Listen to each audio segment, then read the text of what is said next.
Okay.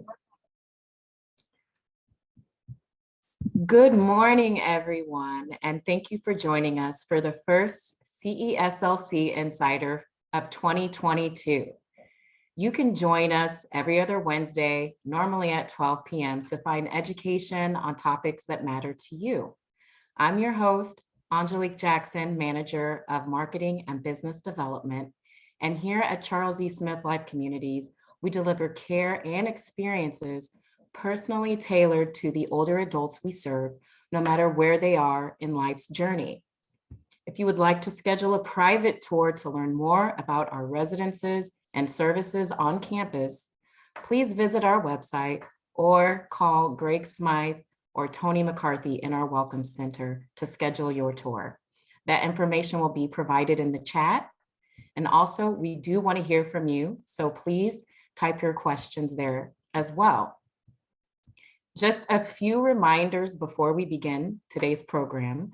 We will be recording, and the recorded version will be uploaded on the Charles E. Smith YouTube channel. You can find the link in the chat, and you will find past programs there and much more.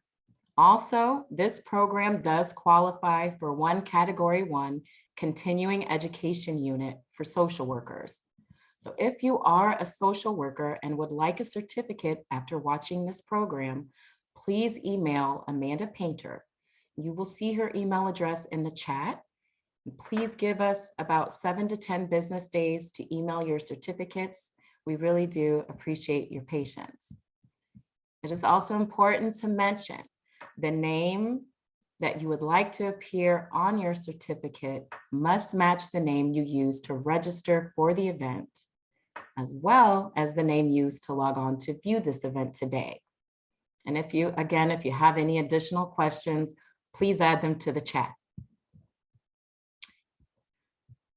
So I just want to begin by saying Happy New Year, everyone. And with every new year, there is an opportunity to create and commit to New Year's resolutions. So mine is resolving to clean up all of the indulgent behavior of, the recent holidays. And if your New Year's resolution is to be more mindful, like then you are in the right place. So today, Sydney Palinkas, the ElderSAFE Center Community Outreach and Education Manager, joins us to discuss the importance of practicing mindfulness for our general well-being, helping us to experience joy, gratitude, and serenity. Thank you so much, Sydney, for joining us today. Yeah, thank you so much for having me, and thank you all for joining. I see a lot of familiar faces and names on the Zoom, so welcome everyone. Great. And Sydney, can you tell our audience a little bit about the ElderSAFE Center and your role as the center's community outreach and education manager? Sure. So ElderSAFE is part of Charles E. Smith Life Communities. We've been around since 2014, and we serve older adults throughout the entire DMV area that are experiencing any form of abuse, neglect, or financial exploitation. So we have client services, including a language accessible helpline that older adults, professionals, or community members are welcome to call if they're ever concerned about someone in their life. We also have temporary safe shelter. So if someone needed to leave their home due to the abuse that they were experiencing, say abuse by a caregiver or a spouse or an adult child, they could come onto our campus.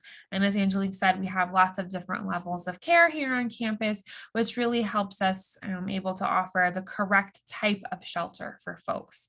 So if someone is more independent, we can place them in their own private apartment while we help find them a safe place to transition. If they do need more care, we can place them in a private skilled nursing room. And while they're with us, we work with them to help them heal, to help them figure out legal issues, and also to help find them a permanent safe place to be. And then my role in the program is community education. So I go out to professionals, some of you on the call here, I recognize you've been in my trainings, helping folks understand elder abuse, what it is, how to report it, and really how to support the older adults in your lives. And then I also go out to senior centers and other communities to talk to older adults themselves about this issue, helping people know how to recognize scams and fraud, helping them know their rights and really what options are available for folks so no one ever feels trapped. Sydney, what sparked your passion to advocate for older adults who suffer abuse? A great question because it's definitely a niche field here. And previously to this, I was working on domestic violence with younger victims, but have really always had a passion for working with older adults. I have always volunteered in that world, and I honestly feel like I get way more out of it personally than I'm even putting in. I get so much out of the work that I do and just enjoy it so much. And I think that unfortunately, this is too often an overlooked issue. And that was just something that broke my heart too much to not focus on it. Sydney, that's a very inspiring. Thank you for sharing that with us. Thank you. So I'm really excited about this topic because being more grounded in the present is one of my New Year's resolutions. And last year I did start to integrate a daily mindfulness practice, just some journaling that I have started to do in the morning and the afternoon. And it has really helped me become more grounded and centered, and I'm able to make decisions from a calm and centered place. I do struggle with some anxiety, so it has really helped to ease that inner tension for me. So Sydney, can you define mindfulness for our audience? Sure. So mindfulness is one of those things that's kind of hard to practice, but at the core, very, very simple, right? It's basically just being present in the moment and paying attention to the moment. I think sometimes we think it's about completely quieting your mind, right? Like having just a completely blank mind. And that's not what it's about at all. It's about being present in the exact moment that you're in and experiencing whatever you're experiencing, right? What your body is feeling, what's happening to you in that moment. And that sounds easy, but it's a little bit difficult. So it's always a practice, which is why we always say practicing mindfulness. It originally has roots in Buddhism, but there's a lot of different religions that focus on being aware and present in the moment during prayer. It actually became pretty popular in Western society through Jon Kabat-Zinn, who is going to be in the handout that you're going to get afterwards. So definitely check him out. He has a lot of great resources and really helped kind of bring the idea of mindfulness to the forefront, at least in our part of the world.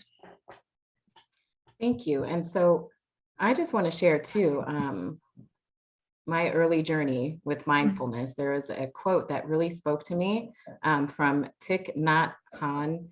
He was a Vietnamese monk and one of the most influential spiritual leaders, I guess, of our time, and called the father of mindfulness. But it's feelings come and go like clouds in a windy sky.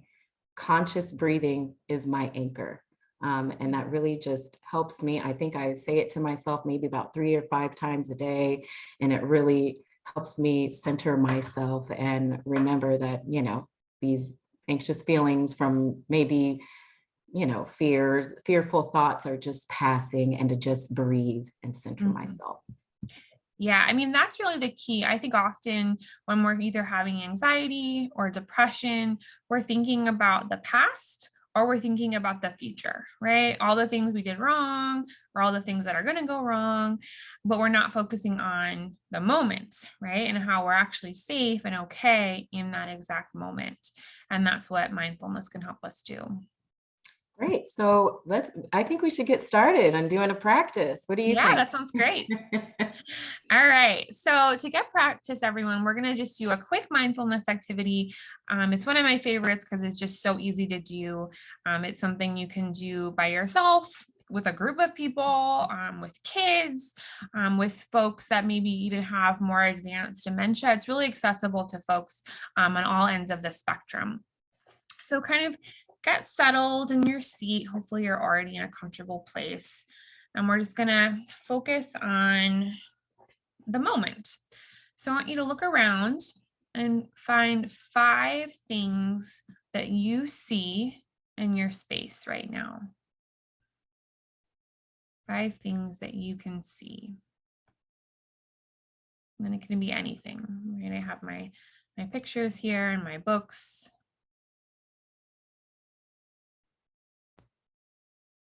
Then we'll do 4 things that you can hear. Maybe you have the car outside.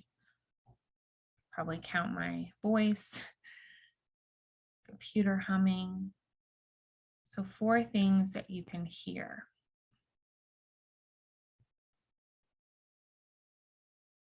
Now 3 things that you feel. It might be the where your clothes are touching your body, or the feeling of the chair underneath you, maybe your necklace itching your neck.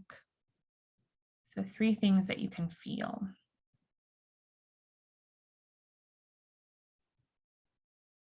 And then 2 things that you can smell.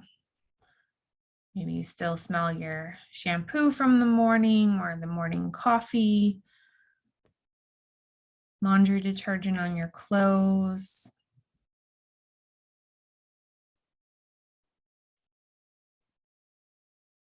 And then finally, 1 thing that you taste. So when we do this, we often want to, prepare folks. I have a glass of water here, but you could have a mint. It could be the taste of the toothpaste still in your mouth from the morning, or whatever you just ate. Or often I think putting a little mint or something like that in your mouth can help. But 1 thing that you taste.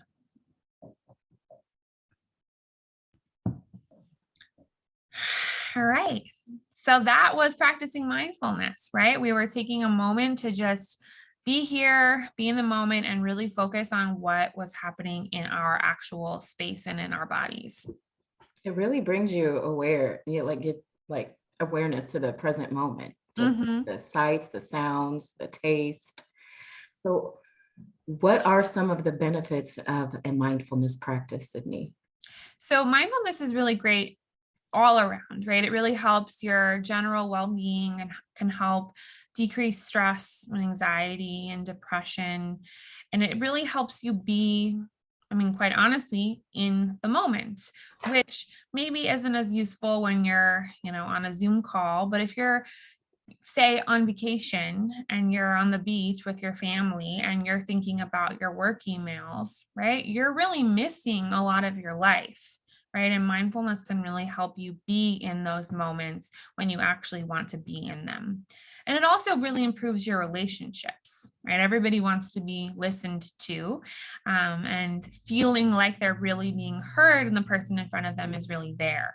So if you're able to practice mindfulness, it also definitely improves your relationships. It generally boosts your mood. I think you mentioned that a little bit, Angelique, right? It just kind of can bring you some calmness. Mhm. And it also just helps you understand your body a little bit better, right? Sometimes we have different feelings or things going on that we aren't really attuned to. And we're maybe drinking alcohol or shopping a little bit more or snapping at our partners and not really noticing why those things are happening. But the more mindful we are and the more in tune we are with what's going on, the more we're going to pick up on those cues of why we're really reaching for that, 4th glass of wine, or we're having all of these arguments with the people that we love, or doing things that we wouldn't necessarily do, or maybe having emotional reactions to things that don't make sense, right? And we're able to pick up on those cues faster and ultimately be able to handle things a bit better. So I like what you said, it improves relationships. So do you think it's because that you're slowing down, you're being in the moment, you're Mhm. connecting with yourself, knowing what drives your actions, and then by being present and listening, you can connect with other people in your life? Exactly. Yeah. Great. So shall we try another practice? Yeah, sure. Simple So practice. we'll focus on breathing. And I think breathing is really the key to all of it, right? If we don't practice breathing first, then we're not really going to get to the heart of mindfulness. So if you think of maybe right before you fall asleep, or when you're very calm, maybe after a massage or a long bath, your breathing is very different compared to how it is when you're stressed, or you're about to give a presentation, or whatever it is that makes you nervous. Right. Our breathing is much slower and deeper when we're calm and when we're in that good headspace. So we can also kind of do the reverse, right? We can start breathing deeply, calm our bodies down, send that message to our brain, hey, we're safe, we're calm. And then the brain then sends those messages back to our body, which ultimately reduces our heart rate, lowers blood pressure, and helps you just feel calm in general. So a lot of times when people are breathing, it's really shallow. I don't know if you can't see me as much here, but it's more in the chest, right? Mhm. We're focusing on our chest going in and out. And that's actually pretty shallow. What we want to happen is have our bellies actually move. So it's sometimes called belly breathing, sometimes called diaphragmatic breathing. So if you put your hands on your stomach, and we're going to breathe in through the nose and out through the mouth. And you should literally feel your belly moving as you breathe.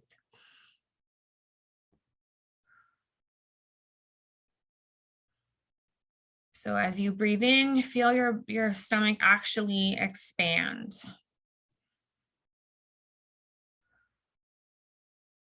Okay, we'll take a couple breaths like this.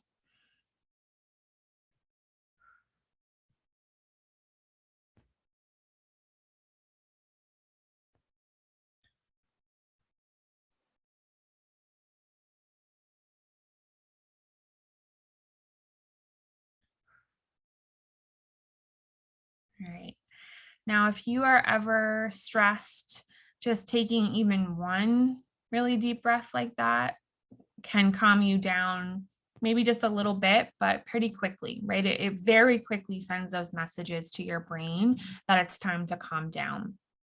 And that type of deep, deep breathing is the core of lots of other meditation practices and mindfulness practices. Because if you're not breathing deeply, you're breathing shallowly, which means your body is thinking, uh-oh, I don't have a lot of oxygen. This isn't a very good situation, right? It's almost like you're running or you're trying to get away from something, right? Your body is in scare mode there, and it's not going to be calm and it's not going to be peaceful. So kind of get it centered right away in that way, and then move on from there, or don't move on, right? Your whole mindfulness practice could just be belly breathing for 1 minute a day. So I was going to ask, how often should we practice this and for how long, the deep belly breathing? I mean, there's no real answer, right, for how long you should practice. I would say try to do it once a day. I say that, but I don't always do that.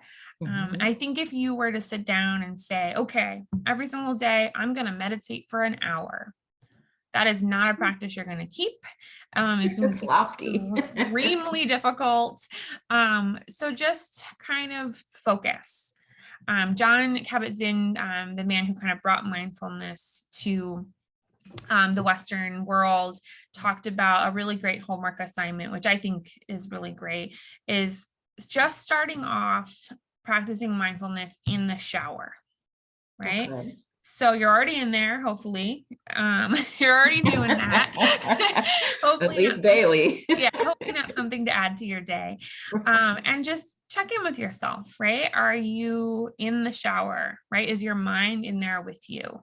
Or are you focusing on your meetings? Are you focusing on the fight you had yesterday with someone?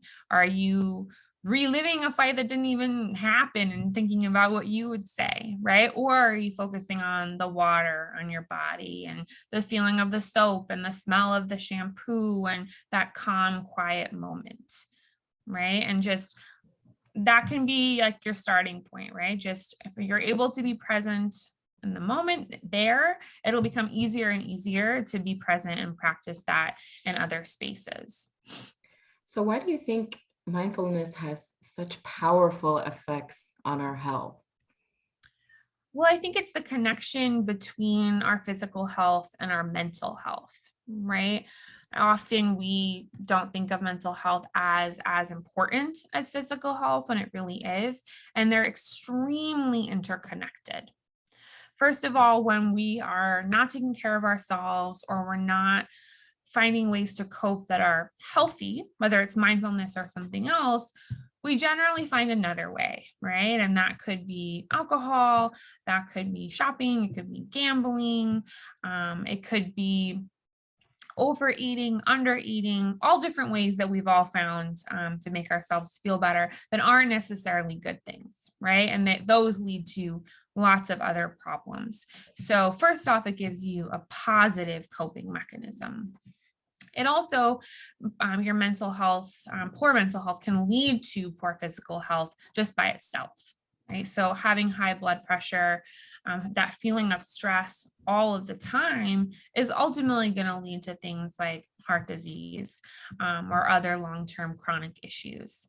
Often when we're stressed, we feel tense. I don't know if anyone else has that, but you almost like you're kind of bracing for something, right? Maybe your neck feels tense, your body feels tense.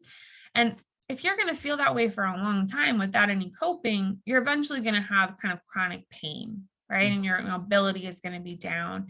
You're probably moving less because of that pain. So then that lowers your physical health as well. Right, our mental health and our physical health are just so connected. So if we're not focusing on that, we're really not focusing on our physical health. So if we, know all the wonderful benefits for physical, emotional, and spiritual health, why do you think more people are not practicing mindfulness to say, for example, lower their blood pressure and things like that? I mean, I think we all know it's hard to do, right? And it's also hard to think that it's important, right? When we have work, when we have doctor's appointments, when we have, all these other things that seem like they can't be pushed off the schedule, our mindfulness practice in the morning is probably going to be the first thing to go, right? It's very easy to just kick that away, right? It doesn't seem like it should be a priority when it really should be. I have a family member who is a caregiver, and she, when her partner has to go to doctor's appointments or has his physical therapy, those are concrete on the calendar, right? Those are things that are never going to move. She always does them. But when it's her things, right, her walk or her sewing time, they can get moved all the time, shifted around, right? She's not thinking of them as important, right? When those things are really just as important. Yes. That her physical health is really just as important. Actually, I took a mindfulness course in college. And while this is a very extreme view, I always think of this. The professor said, we need to think of our mindfulness as just as necessary as clothing. He said, if you were walking to class and you realized you hadn't gotten dressed, you were just naked walking down the street, you would definitely go back and put clothes on, even if you were going to be late, right? And let's hope. he said you need to think of it as just as important as that. Now, I think that's a little extreme, but regardless, we need to think of it as a necessity, not this extra I'm going to give myself a self-care day type of thing. So are you saying it's as important as our morning coffee or however yes. whatever morning routine we have to get ourselves together? Yes. Okay. I know that some people are intimidated by these mindfulness practices, even myself at first. I used to envision mindfulness. I would envision like a monk meditating on a mountain, with his hands in a mudra saying Om, and your mind has to be completely cleared. Is it really that difficult? No, I mean, I think if you're going to try to do that, then yes. But no, I definitely don't think it's that difficult. And you also don't need your mind to be completely clear, right? That is kind of a way down the line in the spectrum of meditation and, enlightenment theory and all of that. We really just want to be in the moment. I kind of like the metaphor of thinking of mindfulness as walking down kind of a dirt road with a toddler, right? And the toddler is your mind. The toddler is going to stop focusing on walking a lot, and they're going to pick rocks up and, focus on birds or whatever it is. And you're just going to gently kind of refocus them back onto the path. Right? No judgment, right? It's a toddler. They're going to pick stuff up all the time. And that's what we want to do, right? We don't want to judge ourselves for all of a sudden thinking about our meeting in the middle of our meditation practice. Just kind of letting thoughts come without judgment and with acceptance, and gently directing them back to the focus. And the focus can be breathing. It could be a mantra. It could be the water on your body in the shower. It could be your steps as you're walking, or it could be coloring, right? Maybe you don't start with mindfulness that's just sitting down doing nothing because that's too hard for you. Yeah. Maybe your mindfulness is really focusing on crocheting or embroidery, and that each little stitch is what you kind of focus on. What I think I hear you saying is really maybe focus on the actual process, get lost in the details of the process, bringing you back to the present moment versus focusing on the end goal and getting overwhelmed. Exactly. Yeah. Focusing on the process, the journey. So speaking of overwhelmed, I'm feeling a little overwhelmed. I think it's time for another practice. All right, great. So let's see. We're going to maybe we'll do some shoulder rolls here. I think this is just, we'll practice our belly breathing and then we'll do some actual movement. And hopefully this is accessible to folks, but if not, just do whatever you're able to do. And I'm going to move my camera down just a little bit to make sure you can actually see me here. Thank you. All right, so we'll start with our belly breathing.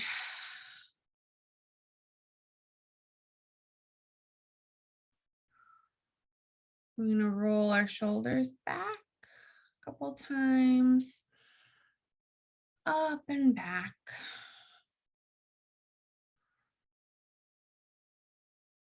And put your arms to your shoulders and roll your elbows back.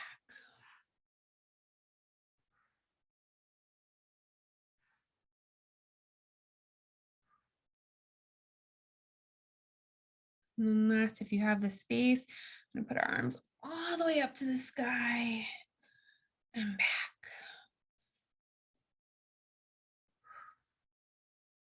As you come down, you can let your breath out. And then we'll reverse it. So bring your arms the other way.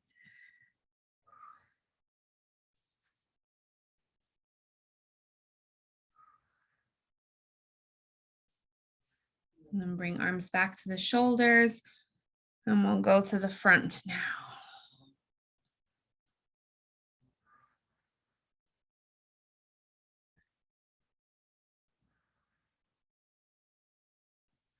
And then roll our shoulders forward.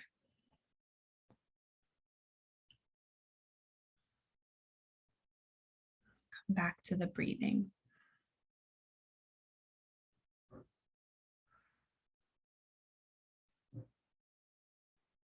All right. That's, I think, a great one to do if you're sitting at a desk throughout the day. I generally do that same little sequence where it's small movements to big movements and then reversed, kind of coming back into my space. It helps make my body feel better and calms my mind a bit. I agree. I mean, and then what you spoke to about all the tension that, people hold the tension up there in the shoulders and are breathing very shallowly. I can't say it. And, shallow breathing from your chest. It Mhm, really does kind of, relax my shoulders now. I feel a little bit more loose and yeah, I feel mhm. a little bit more relaxed. Great. Another fun one, I'm not going to do it here because I think it's kind of hard to do on Zoom, but definitely check it out online if you're interested, is laughing meditation. I don't know if anyone has ever done that, but it's very fun. You definitely have to get out of your comfort zone for a second. But what you're going to do is focus on breathing and then literally just fake laugh, which I know sounds very silly, but you're fake laughing. Often you're in a room with other people. That's, I think, the best way to do it, because then you're all literally just laughing. And it's a great way to just be in the moment, feeling silly, kind of letting go. And there's also a lot of physicality, I guess, with laughter, right? So it's kind of like using your whole body, breathing deeply, and feeling that joy together. So can we have a taste of the laughter? I mean, Yeah, sure. I it's a very awkward activity to do completely by yourself. So if you will do it with me and stay off mute. I will. Okay. All right. So we'll start breathing. Just get back to our belly breathing.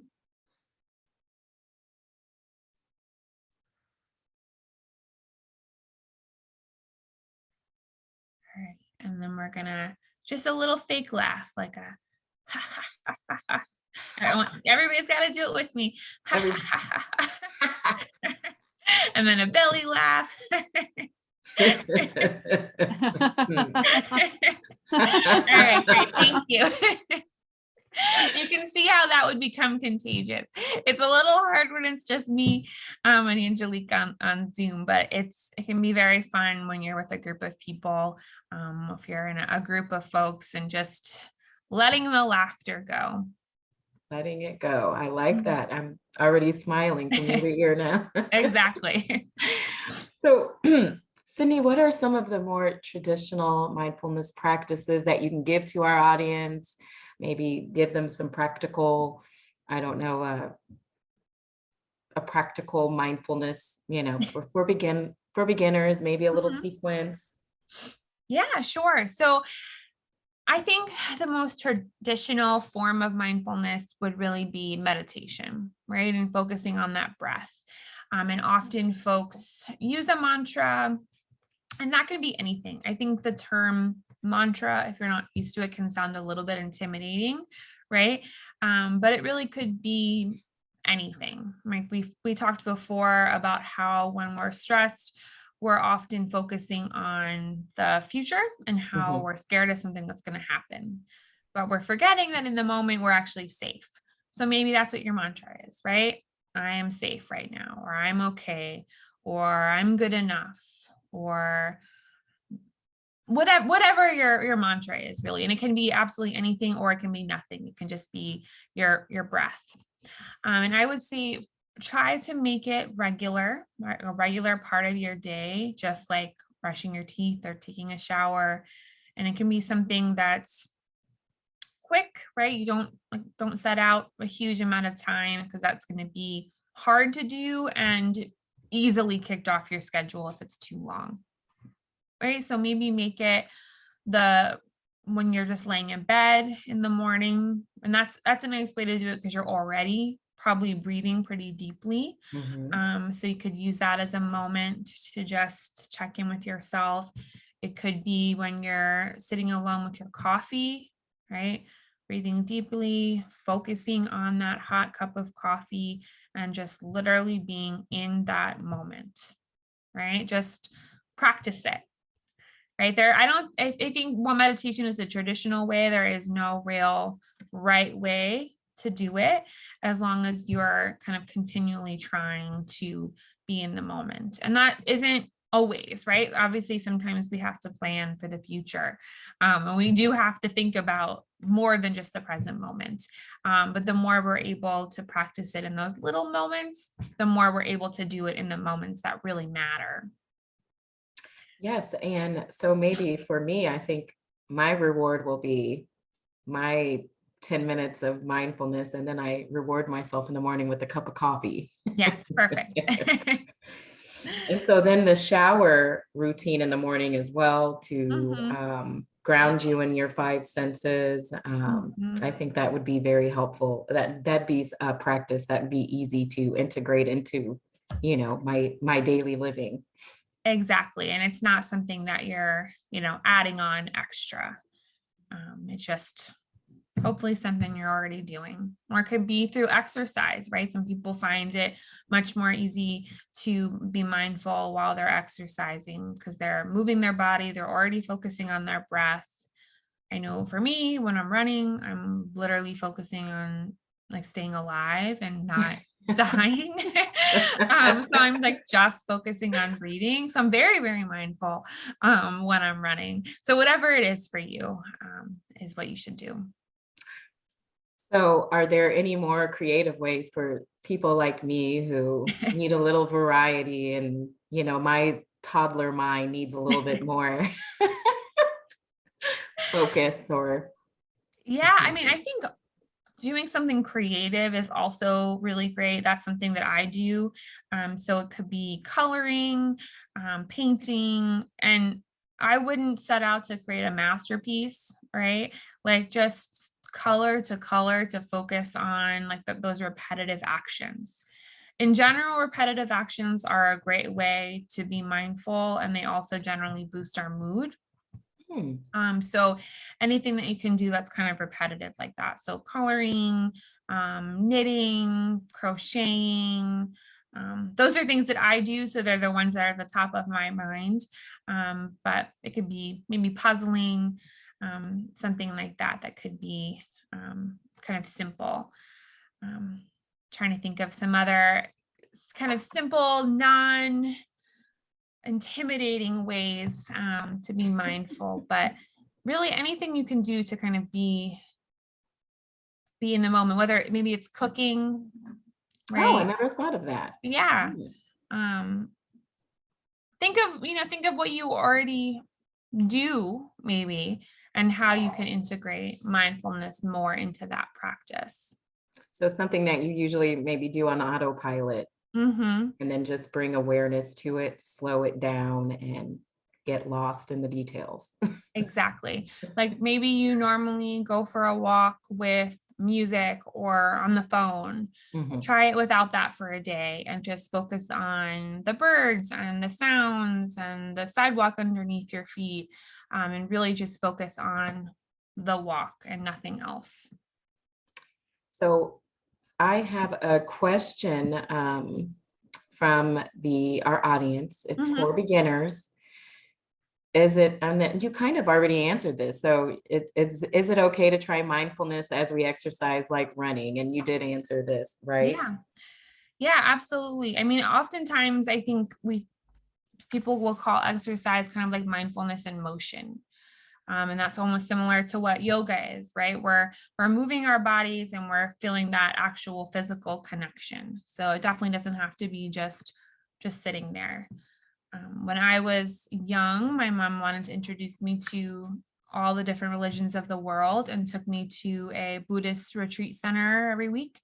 And we would do walking meditation, which was my favorite thing. And we would literally just walk and feel the feet or our feet underneath the floor, and just slowly walk and meditate as we walked.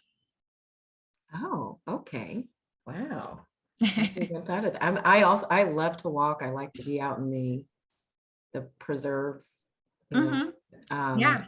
the trails. And so thank you. I'll be bringing that with me. We do have another question. And I guess we've kind of already addressed it, but if our mind wanders, are we still getting the benefits?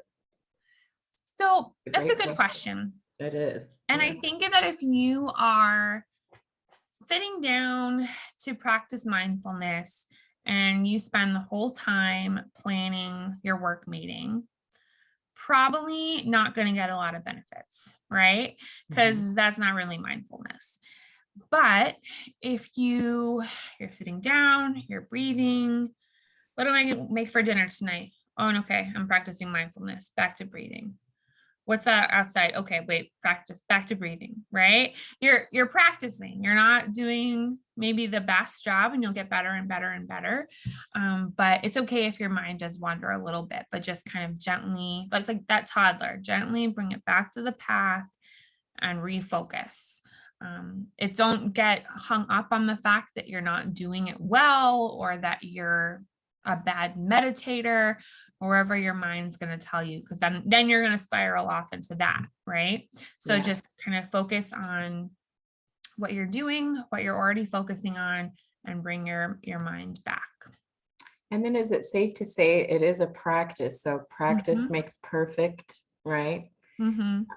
Absolutely. And I don't think you could ever get perfect at it. But yeah, exactly. We're all just practicing this. And the practice of mindfulness is, thousands and thousands of years old, and originally in Buddhism and Sanskrit, but when it was translated into Chinese, the characters directly into English actually mean presence of heart. Oh, Yeah, so bringing our heart into the present moment. So that's really what we're trying to do, right? We're not trying to like achieve this gold medal of mindfulness. We're just trying to bring our hearts into the present moment and be who we are and really be, right? Like yeah. just be. And then I realized I said practice makes perfect. We don't need to be perfect, right? So Yes. forgive me. But No, just no, no. like, yeah, just like maybe a musician practices to learn the piano or cello, Mhm. the more they practice, the better they become. Exactly.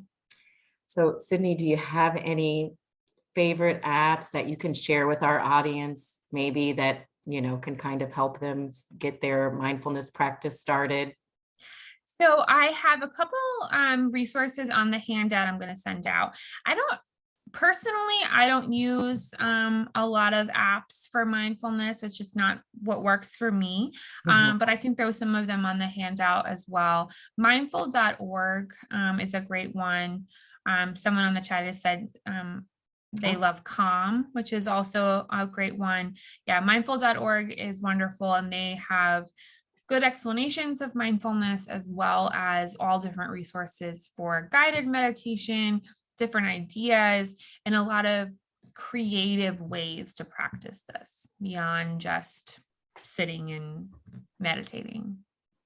great.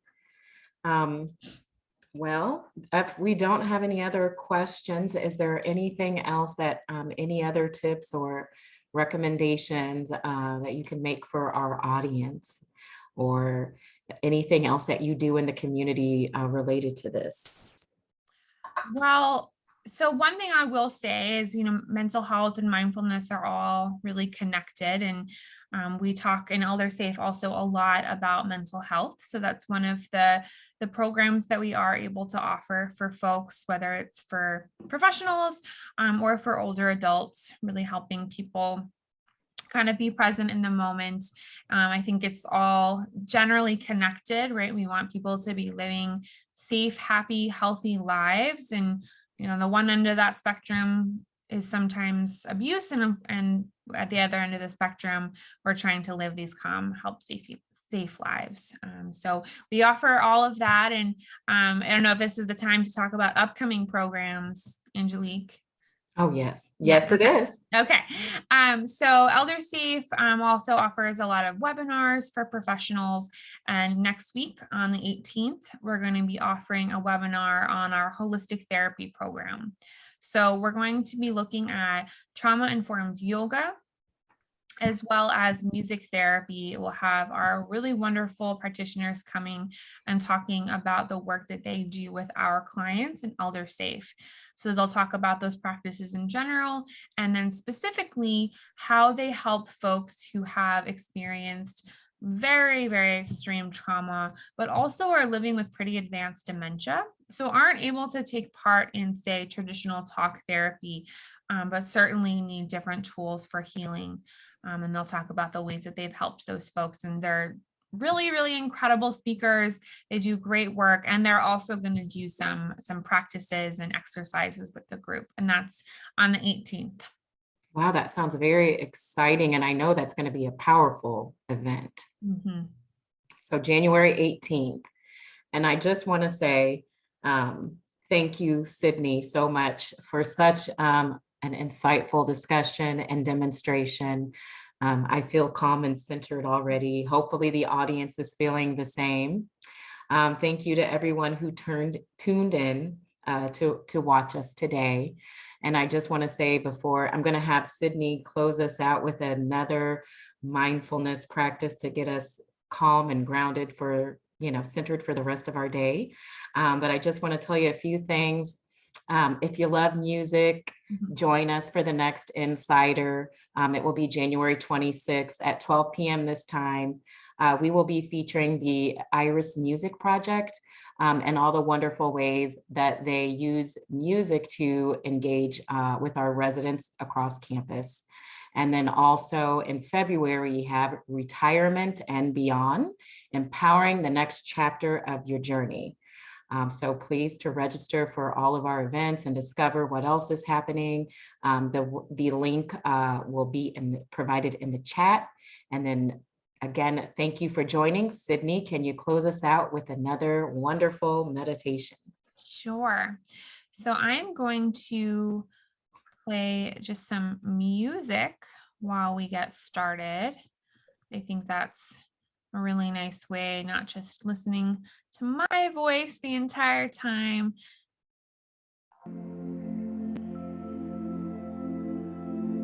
Go ahead, get comfortable in your seat. Your spine tall, relax your shoulders, your belly and your thighs. Let your feet rest on the floor. Make sure your head and shoulders are sitting directly above your hips, and close your eyes if you're comfortable. Feel the connection between your hips, your legs, your feet, and the earth. Gently breathe in through your nose and out through your mouth. Place your hands on your belly to feel it rising and falling with your breath. Allow yourself to get further settled into your seat and feel the weight sinking down into your seat through your feet, like you're glued to the earth. Feel how your connection to the support underneath helps you feel tall, awake, and alive. Gently breathing in and out. Let your breath fill your lungs, fill your stomach, fill your whole body. Take a moment to feel gratitude for your body and for your breath.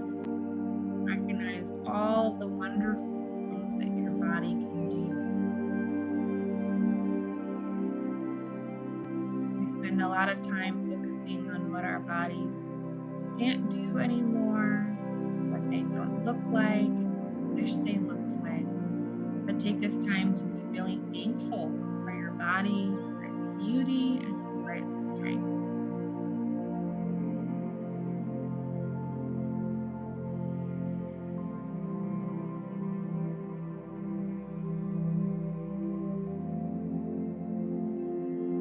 Recognize how valuable, especially in this time, your breath and your body and your health are.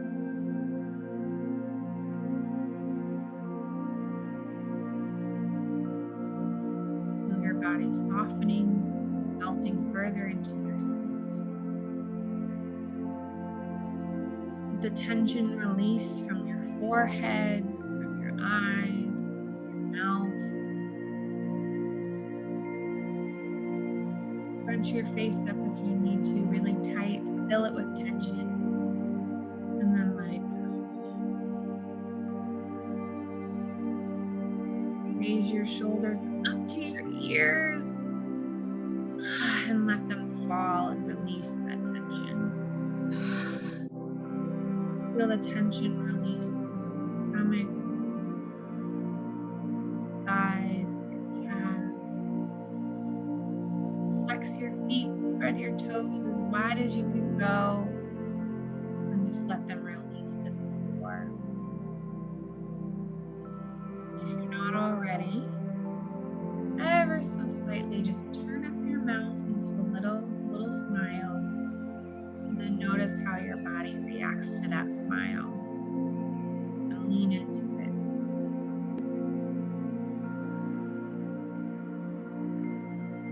Sit with that feeling and explore it.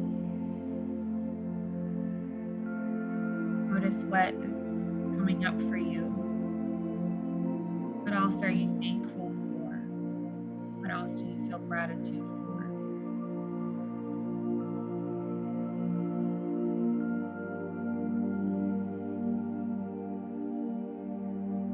Let your body be in this state of joy.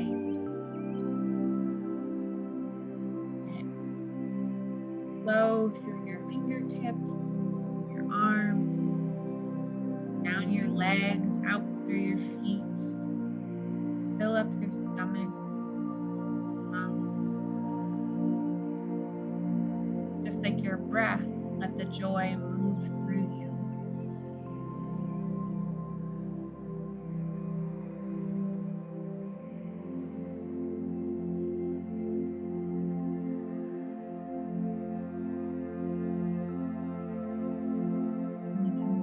Slowly open our eyes to the day.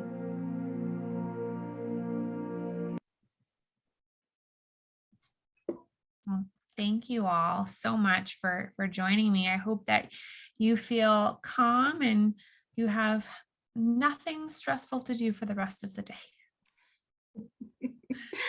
Thank you, Sydney. And again, thank you everyone for joining us. I hope you feel as calm and as centered as I do. Have an amazing day. Thank you, everyone.